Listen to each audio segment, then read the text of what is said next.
it makes me think of like green apples and in the best possible way, like a horse barn.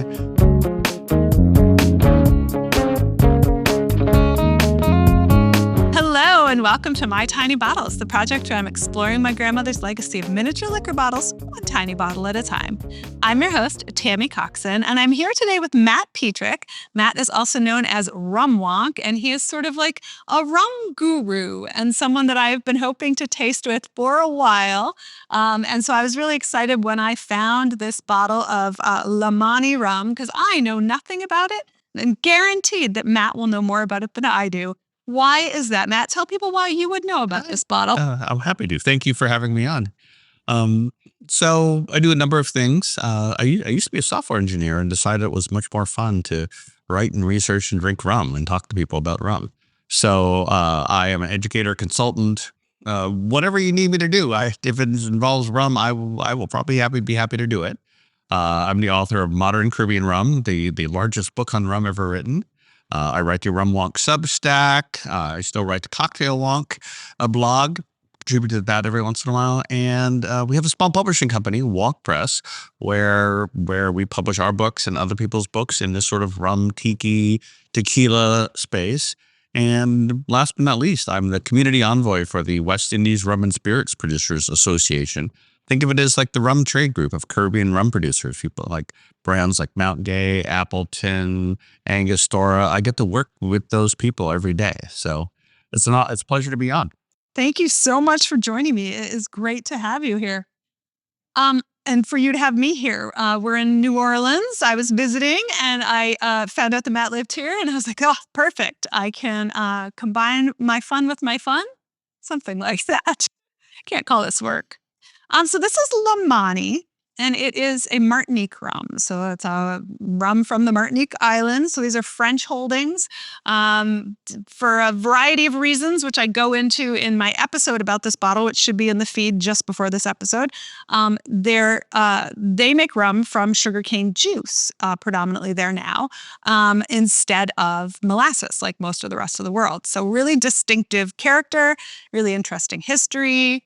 Yeah, and so dating these bottles is always sort of part of my journey. I don't know if anybody else finds the dating stuff as interesting as I do, but I just like hate looking through all the ads and things and trying to track it down. And this one was really hard to date because there aren't a lot of good examples of these bottles. Mauny is not really an export to the U.S. Like I think it was available for a little while. I found an ad from 1983, which did have this lady. Yeah, it comes and the French Remontillas comes and goes, and so yeah. So it was really hard to find. But I have dated this to I think 1980s because in 1996 that AOC was granted to Martinique, and this would have a little label or something. Would have rum appellation or appellation de contrôle. Of Martinique. Right. And it does not have that. That's my French pronunciation. So does not have that. It is aged 7 years. Okay. And that's, I think, pretty good for Martinique, right? Because like the tropical aging, right? And also, the XO grade only requires 6 years. 6 years, and correct. this is 7. Yeah. So you looked at this bottle and you had some thoughts about its color.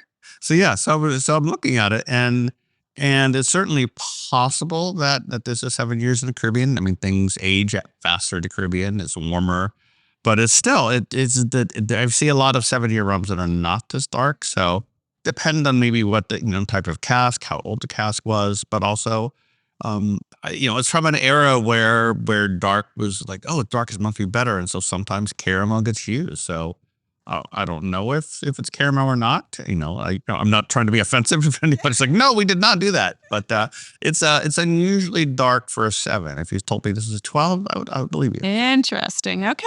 All right.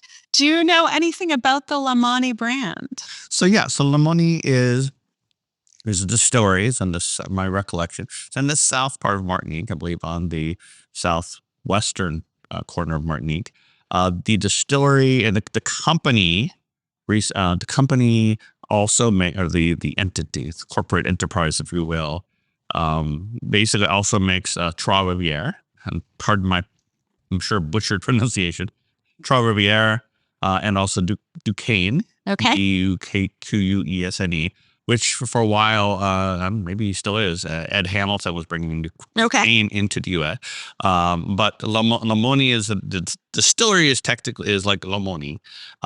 Troy Riviere, same company. They no longer produce there, but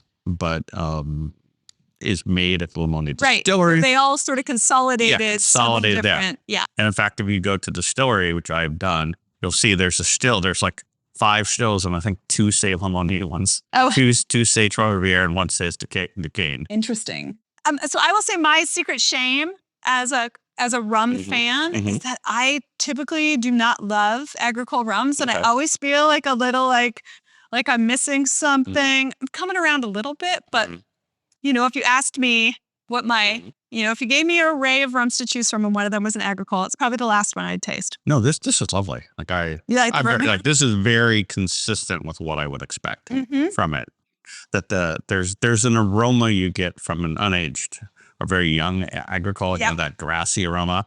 And then there's something about cane juice, and I think it's cane juice, but also like the French oak. I don't know what French oak, but there's something about cane juice and these French oak, that combination, that for me, it makes me think of like green apples, and in the best possible way, like a horse barn. There's like a rusticness to it. And I can see what you're saying about that. When it was sitting here and I kind of went back to it, I got an aroma that I quite often get in Martinique rum, which is like a petrol, kind of gassy kind of aroma. I don't get that. Once I swirl it, I'm not getting it as much, but I think I am picking up what you mean by horse barn, but in a good way. Yeah. Yeah. And for me, like, it's that sort of like almost like a green apple, some carrot, like biting into like a green apple, a caramel coated green apple or something like that. This is, if you told me this was made today, I would absolutely believe it. It's very consistent. Right. It's so kind of fresh tasting. But I'm also not getting any, what I would detect as a caramel flavor. Okay. So you're So you're feeling this is pretty. This is probably all natural color. Legit color. Yeah. So on the palate, it's hot. So it's 45% alcohol by volume in the bottle. And so I am feeling that heat on my tongue for sure. It definitely has that kind of Agricole edge that how do you describe that as a flavor note? Like, I think of it as a grassiness, and definitely on the white ones, you get it grassy. Yeah. But on the aged one, it kind of transforms into exactly something else. So, certainly the aroma of cane juice, of fresh cane juice rum, very identifiable, whether it's from Martinique, Guadeloupe, or someplace else making it. But I feel like after a couple of years in wood, the fermentation flavors transform in a way that we don't see, for example, with like Jamaican rum. Interesting. You put Jamaican, get a Hogo forward Jamaican rum, 3-4 years of age. It's still Jamaican. It's still clearly identifiable. You can see where it got here. Whereas Agricole transforms into something, I don't get that same grassiness from it. It becomes something different. It's sort of a weird example, sort of like ketchup and eggs by themselves. They're very different. When you put them together, it's a different flavor. You would not have identified as either. Are you in favor or opposed to ketchup and eggs? I'm in favor of that. You are ketchup and eggs? Yeah. This has been a topic of breakfast conversation in our group this week. There's something, and I feel like this is like the French, the Agricoles that have been aged. They transform the flavor. This is lovely. Like, I want to make one of my favorite tricks is, because we're here in New Orleans, a La Louisiane cocktail. Okay. Forget your rye. Put in this. It's better. Okay. This is my secret. The New Orleans tip. Make your La Louisiane with aged from Agricole. Okay. Well, we have a little bit left. Maybe we can make some magic happen. Micro cocktails. Last time I was in New Orleans tasting, Chris Hanna made a Vauqueray with the last little tiny bit of the Benedictine from a 1960s Benedictine bottle. Those are great experiences. Fine cocktails. Yeah, those are fun experiences. Any other flavor notes or comments about this one? It's interesting. It doesn't have molasses in it, but I do almost get a little bit of a molassesy character to it. Yeah. But just like it's like an implication. Yeah, it's very wood forward. Yeah. I feel like, what your fermentation flavors were clearly there. I'm not saying they've disappeared, but the, if you look at the spectrum of where the flavor's coming for, I feel like the wood, I don't know, French oak, American oak, something else, I don't know. The wood is sort of like running the show by this point, but it's lovely.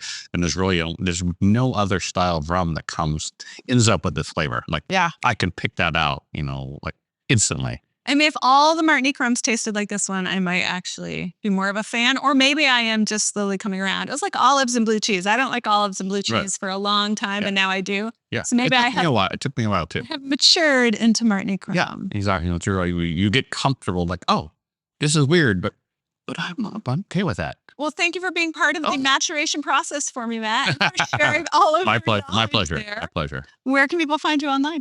You can find me at Rum Wonk, or www.rumwonk, rumwonk.com, at my publishing site, wonkpress.com, where we have our books, Modern Caribbean Rum and Minimalist Tiki. You can still find some of my older work on cocktailwonk.com, and social media, Rum Wonk, Cocktail Wonk, Instagram, Facebook, all the usual places. Blue Sky now for Rum Wonk. And so, yeah. You can also find me on Blue Sky at TammyLC. That's where I'm most active on social media. But you can also find me on Instagram and Facebook at My Tiny Bottles. And of course, go to mytinybottles.com, where you can find out more about this bottle and all the bottles, links to all the things that we've talked about, and more information. The link will also be in the episode description right beneath this video. So if you are watching, while you're on your way down there, hit some like buttons and some share buttons, and maybe subscribe so you see all these episodes when they come around. I'll be back with more bottles from my grandmother's collection. Cheers. Cheers.